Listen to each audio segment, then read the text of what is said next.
Ladies and gentlemen, welcome to today's show. Make sure to smash the like button right away. We got some big news coming out from Trump about Kamala Harris, and we also got Kamala Harris secrets now basically causing chaos between the black community and Democrats. And now I'm starting to really wonder if Democrats are actually going to let this play out where she does become the nominee, because Black Lives Matter House come out and said that there is nothing democratic about the Democrats running up and clearing the way for Joe just to install a vice president to become president. They are not happy about that. Black people specifically are not happy about Democrats making it seem like Kamala Harris is all about the black community and that's why you should vote for her. They are not falling for this stuff. And there is a lot of stories that they're hiding from you, specifically Democrats. They don't want you to see. So let's go through this story first. Ladies and gentlemen, welcome to the show. This one is pretty crazy. It is a breaking bombshell that Trump just dropped. Legal complaint against Kamala Harris and the Democratic Party. He says that they violated, this is Trump saying this, he filed a legal complaint, his lawyers did, that they violated federal election law when Biden laundered his campaign cash to Kamala. They say, Kamala Harris is seeking to perpetrate a $91.5 million heist of Joe Biden's leftover campaign cash, a brazen money grab that would constitute the single largest excessive contribution and the biggest violation in the history of Federal Election Campaign Act of 1971, as amended. So it's a violation, Trump says. Trump says Biden and Kamala flagrantly violating the act by making and receiving an excessive contribution of nearly $100 million and for filing fraudulent forms that the commission purporting, I hope I'm saying that right, to repurpose one candidate's principal campaign committee for the use of another candidate. So he's basically saying that this is money laundering. They're filing a complaint. This is happening literally in real time. Trump is playing chess. Trump is making moves against the Democrats because the Democrats are out here doing some wild stuff.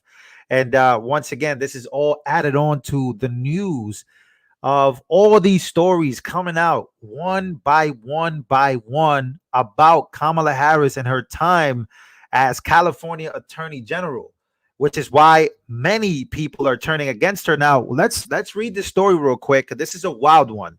This is Sherry Peoples. This is her and her daughter here. As you can see, this is when they were younger. This is now. This is a wild story. Prepare. Get your popcorn ready for this one right here because it's about to get wild. A black mother of a child with a chronic illness who was arrested. A black mother of a child with a chronic illness was arrested in 2013 for violating a law that Kamala Harris pushed for and implemented as California Attorney General. Under Kamala's law, parents whose kids missed 10% of the school year would be arrested. In Miss People's case, her daughter, Shayla, suffered from a sickle cell anemia, a painful genetic disease that caused lots of complications. It's obvious why someone like Shayla missed so many school days. But Kamala Harris did not care about that one bit. As the DA of San Francisco, Kamala fought very hard to push the truancy law, which that's the name of the law. If parents, kids miss more than 10 days, they will be subject to arrest. And law and oversaw its implementation when she was Attorney General. The law allowed district attorneys to arrest and charge parents with a misdemeanor if their children missed 10% of the school year without a valid reason. Cherry was in her house one morning of April 2013, taking care of a daughter, and everything changed when the police showed up and handcuffed her. She had time to put on a jacket over her pajamas, and when she walked by the police, she was walked out by the police in her apartment where she lived, where her daughter, there was news cameras waiting, and the police booked her. People's case trudged through the judicial system for 2 years. She had dozens of court dates, at least one every month, and at times it seemed as if The entire district attorney's office was involved. Her case was passed among 8 different prosecutors. It's hard on the body, hard on the mind, she says softly in an entry. Right now, I am living the worst nightmare that any mother could possibly understand and go through.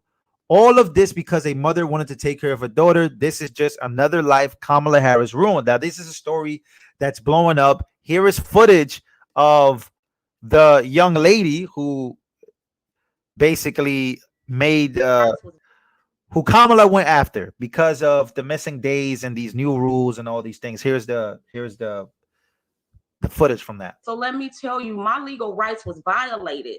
My daughter's rights was violated. And due to the fact that attorneys didn't know nothing about truancy, they kept sending me through this circle. And literally, it was like my name was black hole. I could not find an attorney. Would nobody accept my case. And did the NAACP help you? No. I couldn't get the NAACP. All I can get was angels to guide me. You went to the NAACP. I did. And I couldn't get no response. They just basically told me they were going to get back to me. And never got back. And never got back to me. And next thing I know, they actually endorsed Kamala. And that's the whole reason on why. Because at the time that I contacted them, when she was doing this whole black circuit, this was what I call it. Some people want to call it, the chicken noodle soup circuit or whatever. But our whole circuit, BET, the Breakfast Club, all of them type of circuit, she was going around saying she didn't. But people don't understand she is responsible for this bill, regardless on the jurisdiction. California is her jurisdiction. If you're the Attorney General of California, everybody in your jurisdiction is California. There's no in between. So how is she's not responsible if she was the one who pressed it to be a criminal offense? Not the fact that you can just go to SARB and get some programs, but everything that they listed when they did this whole police press release was a lie. So that's her. That is Miss Cherry coming out and telling her story. It's been years. People still haven't received justice for their trauma they faced. This is a picture of her. She has a GoFundMe. People are donating to her. You guys can go follow her. But we have more. Here's another wild story. Smash the like button. Let as many people know as possible to watch this video. Because it's not just me making this up. This is stories that are going viral today. Specifically, since now all the attention is on Kamala Harris to become president.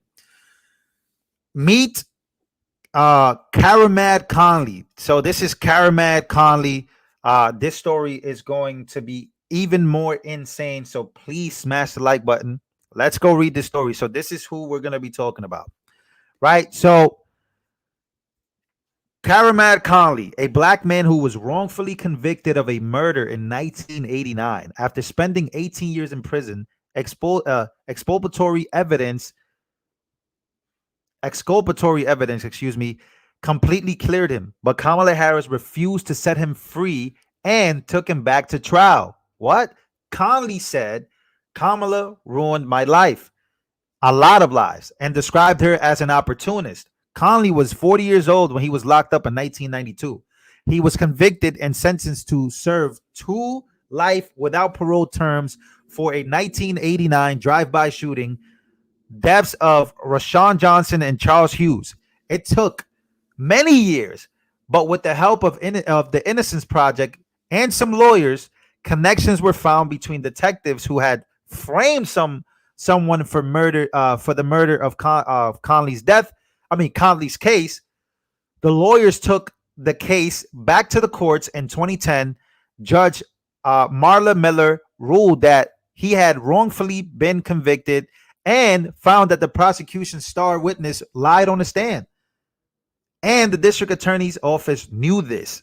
In an interview, the star witness Clifford Polk actually confessed that he had made up the allegations that sent Conley to prison and admitted fear of being put away himself, and had driven him to do that, to lie like that. The judge ordered Conley to be released, but Kamala Harris then stepped in. She stepped in and took him back to trial in her last month as San Francisco district attorney. He said, Had Kamala not played those games, I would have walked away. I would have walked out of the prison. I was going straight home. Karamad was ultimately cleared of all charges by the jury in absolute devastation for Kamala Harris. It came out a few days ago that he's about to get paid $3.5 million from San Francisco for the injustice of Kamala Harris, the injustice that Kamala Harris caused him. So here he is. Something that happened when he was young in 1992. She tried to keep him in there, even though the jury ended up finding him not guilty. These are all wild, wild stories. You guys can go research these stories for yourself. Yeah, pretty insane. I have another one, by the way, another story coming out. These are all going viral. This is Kamala Harris when she was the DA, wrongfully convicted a man with no evidence, and she even celebrated it. This guy's name is Jamal. Let's take a listen. Never in a million years I would have thought that they were going to charge me for Sales murder. I never talked to no detective, no police officer, no DA, nobody. Just arrested and then charged. Arrested and charged. That's it. Was the first time you saw Kamala Harris in person the day that the verdict was issued? She showed up at the two most pivotal times in this first trial, and me being convicted and me being sentenced. She wanted to be present for a celebration of a conviction. That's what it felt like, a celebration? A celebration, that's what it felt like. The reactions I get when I tell people my story is, they say it's the worst nightmare. You know, it's the closest thing to dying.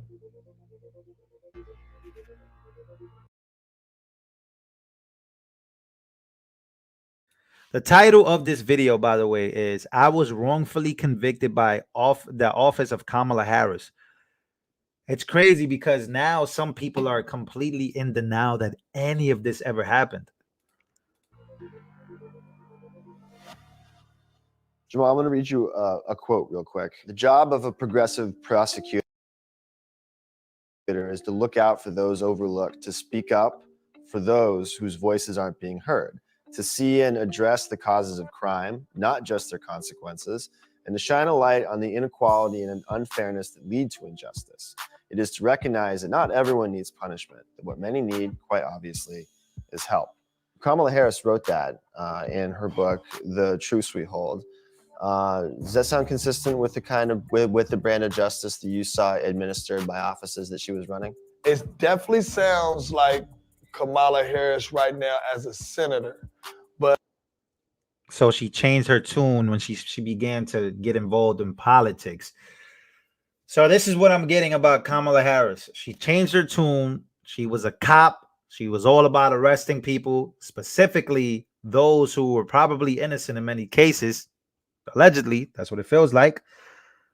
And now he's explaining how she changed up her tune as a senator and as a politician versus when she was a district attorney. At the time of her being the head district attorney of San Francisco, that is almost polar opposite of what I felt and what our community felt in San Francisco. So Jamal, where are we? Right now we are in Sunnydale Projects, where I was born and raised at. This isn't a place that you'll want to bring outsiders into, and a place that they don't want to go. This ain't a place that feels comfortable. It feels like you might get robbed, you might get shot. Police were keeping files on you, and your brothers, and other people who were living in Sunnydale from a very young age. They already had me labeled, because I'm in this community, as a potential gang member, potential killer, potential drug dealer.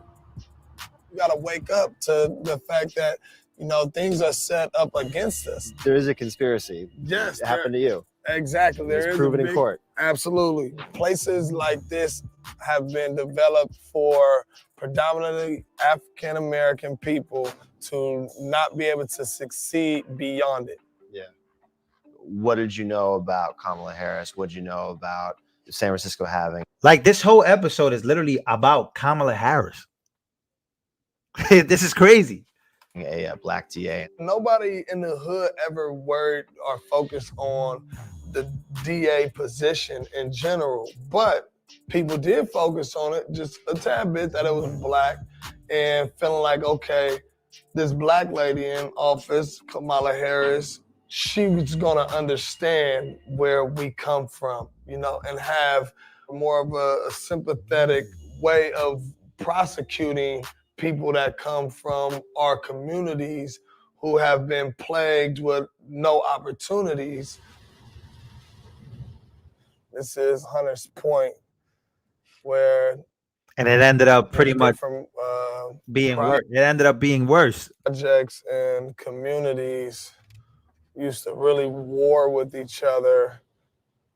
Jamal, in July 2007, what's going on in your life at that point? I had recently just came off of I Love New York, and also that's when my friend Sel Kuka got killed. More than a year goes by and no one's been arrested in the case. You hadn't even been questioned. Haven't even been questioned, no. The police was still, you know, trying to get a conviction by all means necessary. When I was arrested for it, the community knew I didn't do it. And it was here we go again. See, this is why we don't trust, you know, law enforcement, because it gets to a point where somebody who didn't do something goes to jail for it. I don't have no history of crime. What's up, boy? I have a history of being around in the community, but that doesn't mean that I'm a suspect. I'm like, oh man, I'll be out within 72 hours. They're gonna figure this out. They're gonna clear this up. And then when you found out what the evidence was that they supposedly had you on, there wasn't much there. Can you describe what it was? They had a woman saying that she seen me kill Sel. The second witness that they had really wasn't a witness at all. She said anything that the police officers wanted her to say, and they said that her recollection of the events was extremely credible. So that's what ultimately got the arrest warrant. The District Attorney of San Francisco, Kamala Harris, appeared in the courtroom during your trial twice. Yeah, the two times that Kamala Harris showed up to my trial was when I got convicted, and also when they laid down the sentencing. When you saw her on the day that the verdict was handed down, did you take that as a bad sign? It felt to me that she was well aware about my case, and she was there to set her presence, almost take pride in getting a conviction. After more than 6 years in prison, Jamal successfully appealed his case and was acquitted in a new trial. Wow. So he ended up spending time in prison. Six years in prison off this, and then was acquitted in a new trial. Wow.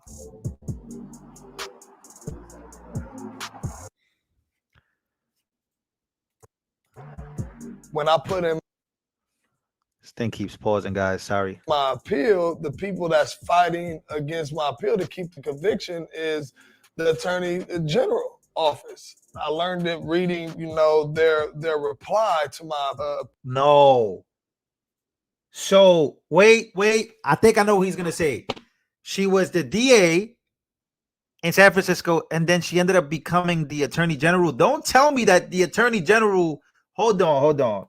Where is this going? fighting against my appeal to keep the. When I put in my appeal, the people that's fighting against my appeal to keep the conviction is the Attorney General office. I learned it reading, you know, their reply to my appeal, and you see Kamala Harris' name at the bottom. And now it's starting to feel a little personal. When you win the $13.1 million, it's a massive settlement. Did you feel like that was enough? There's not an amount that could get back those 7 years. That was 6.5 years that I. Wow. So he ended up getting paid too. And remember how I told you guys, also this guy got $3.5 million for also. So yeah, Kamala does not have a good track record, specifically in the Black community that she's allegedly represents. That's crazy. So even as an attorney general, 7 years later, she still was going after that guy, but he ended up winning $13.1 million. So look at all the money that all these criminals that she allegedly put away, they keep winning this money because she messed up. Yeah, that's not, this is some crazy stuff coming out about her, man. The saddest story is this one right here, man. This one right here is a sad story. Like, legitimately, this woman's life was literally all about her daughter, and her daughter missed 10% of the school year because she had a sickness and she wanted to be with her daughter. But still, Kamala Harris did some wild stuff that, once again, people want to ignore. But it is pretty crazy. Smash the like button. I got one more video to show you guys. Actually, let me show you guys this one. Let's show you guys. This is a new video. Smash the like button, ladies and gentlemen, because this is black women speaking about Kamala Harris. She's been vice president for almost 4 years. Yeah. Obama was president for 8 years as a black man. So is playing the race card here really a smart strategy? You know, thank you so much, Laura, for having me once again on your show. It is absolutely the most silliest thing that they could possibly do, because most African Americans know that the illegals' benefit card is worth more than our worthless black card. So why would we care about who Kamala Harris is, about her race or her gender?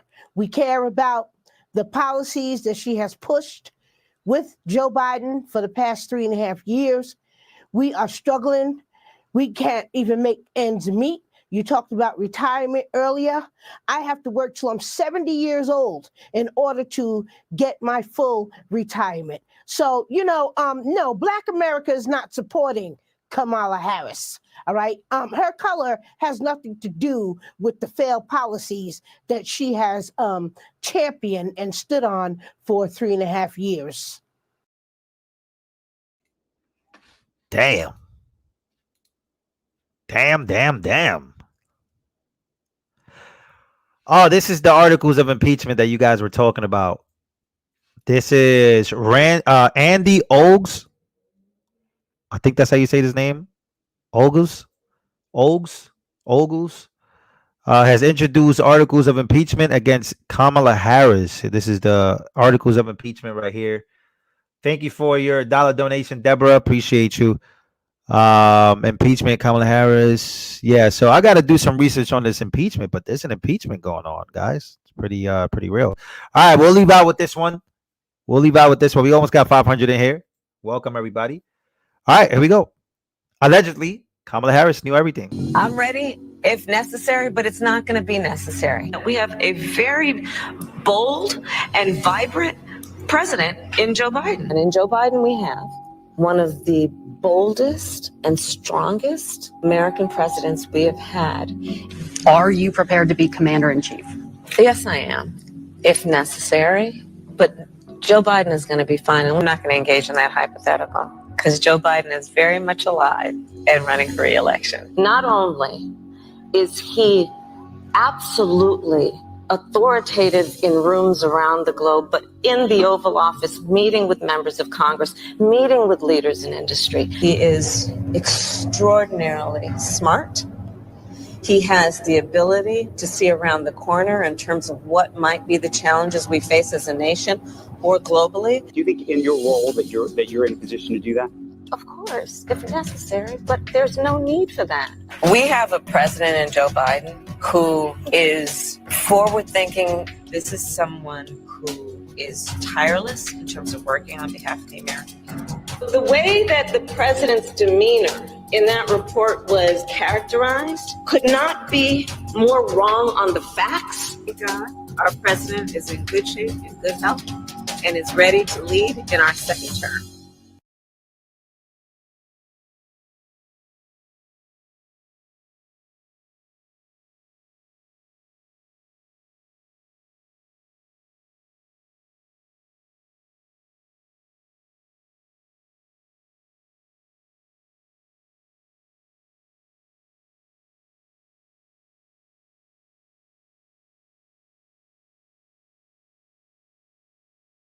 Oh, I forgot to mute myself, guys.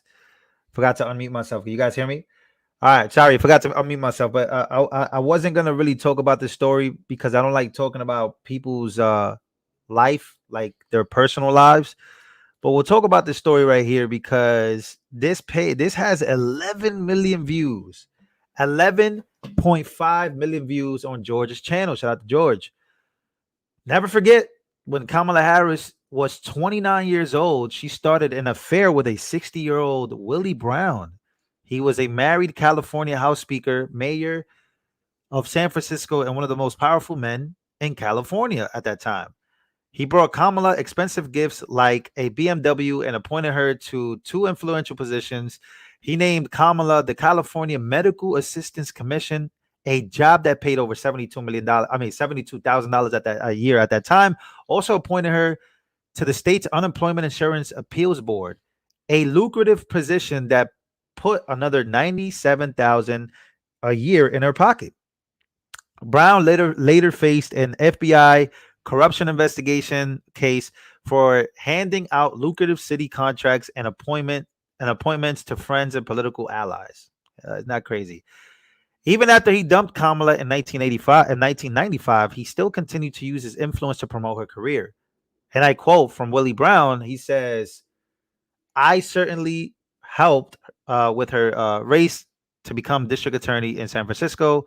Harris was elected California's general. Okay, so she was attorney general in 2010 with massive help from Willie. When she ran for United States Senate in 2016, Brown called on her likely opponent Antonio Villagrosa to stay out of the race. And this is the picture of them, Willie Brown and Kamala Harris. And allegedly, people say that that's where she got her start from. And yeah. I don't really, that's her personal life, but I guess, it's a wild way. It's wild what comes out when you run for president or when you're trying to run for the biggest. Like, you got to keep it 100. And her community, the Black community, I guess, at this point, they not really claiming her like that. People not really claiming her. Her track record is no good. She has cases and cases and cases where she tried to use her influence as the DA or attorney general to stop people from coming home. So she tried to literally stop a mother from watching her child. The mother's even testifying in front of the world and telling people. So pretty crazy what's coming out. We got some more bigger and better news tomorrow on both channels that will be live. I'm doing an interview with Noble Gold Investments tomorrow, and I will be airing that on the main channel. Here you go. Make sure you guys tune in. Here is silver, 10-ounce silver, 1-ounce Trump coin. Go check it out. Got to clean my nails. That was no good. Love you guys. Once again, hit the like button as many times as you possibly can. I'll see you guys on the next one. Thank you for your donations.